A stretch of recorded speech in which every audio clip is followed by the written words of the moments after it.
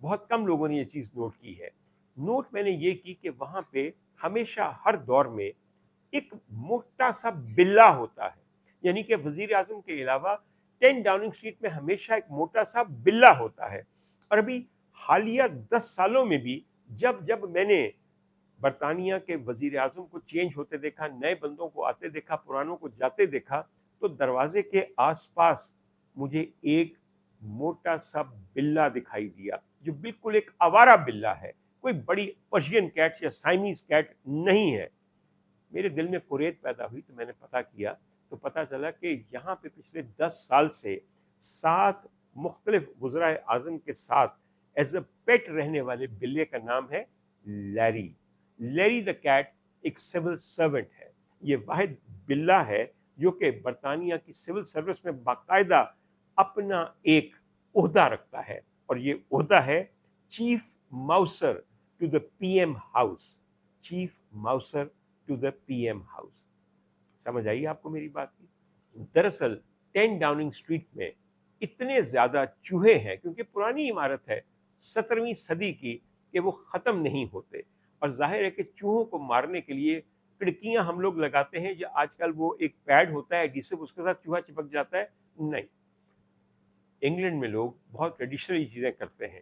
تو انہوں نے ایک بلہ رکھا ہوتا ہے جس سے خاص ایک عادت ہوتی ہے، کیونکہ وہ عام سڑکوں پہ بھاگنے والا بلہ ہوتا ہے چوہے پکڑنے کی، اور وہ پھر چوہے پکڑتا رہتا ہے. اس طرح چوہوں کی تعداد 10 ڈاؤننگ اسٹریٹ کے اندر کنٹرول میں رہتی ہے. اس کا عہدہ بھی چیف ماؤسر کا عہدہ ہے. اسے تنخواہ تو نہیں ملتی، مگر وزیر اعظم صاحب اس کی دیکھ بھال کرتے ہیں اور اس کا کھانا پرووائڈ کرتے ہیں، اور اس لیے یہ خزانہ برطانیہ پہ بوجھ نہیں بنتا. تو Larry the cat is that one mouser who has seen 7 different prime ministers come and go. اگر اس کی عمر نے وفا کی، حالانکہ اب تھوڑا سا بوڑھا ہو گیا ہے، اور اگر اس کی کارکردگی چوہے پکڑنے کی اچھی رہی تو شاید 7ویں کے بعد اب یہ 8ویں پرائم منسٹر کو بھی دیکھ کر رخصت ہو. خواتین حضرات، یہ بات بتانے کا مقصد یہ ہے کہ ہر چیز میں سے کچھ مثبت پہلو نکلتے ہیں. جب سے Battersea dog and cat centre سے اس آوارہ اسٹریٹ کیٹ کو لے کر موثر بنایا گیا 10 ڈاؤننگ اسٹریٹ کا، تب سے adoption of stray cats in England کی تعداد بہت بڑھ گئی، اور یوں بہت ساری آوارہ بلیوں اور آوارہ کتوں کو نئے مالک مل گئے، نئے گھر مل گئے، جہاں پہ ان کی پرورش احسن طریقے سے ہونے لگی. خواتین حضرات، یہ بات بتانے کا مقصد یہ نہیں ہے کہ ہم بھی اپنے پرائم منسٹر ہاؤس میں ایک چوہے پکڑنے اور کھانے والا بلہ رکھ لیں. ہمارا سسٹم آدم خور ہے.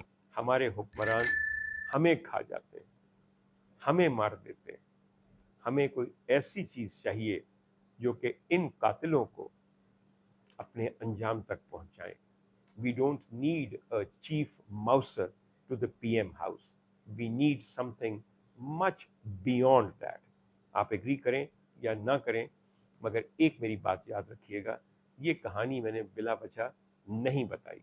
جس وزارت عظمیٰ کے محل میں جس قسم کا گھن لگا ہو، وہاں پہ اس گھن کو، اس ورمن کو، ان روڈنٹس کو، ان ڈائناسورس کو ختم کرنے کا انتظام پروردگار خود کر دیتا ہے.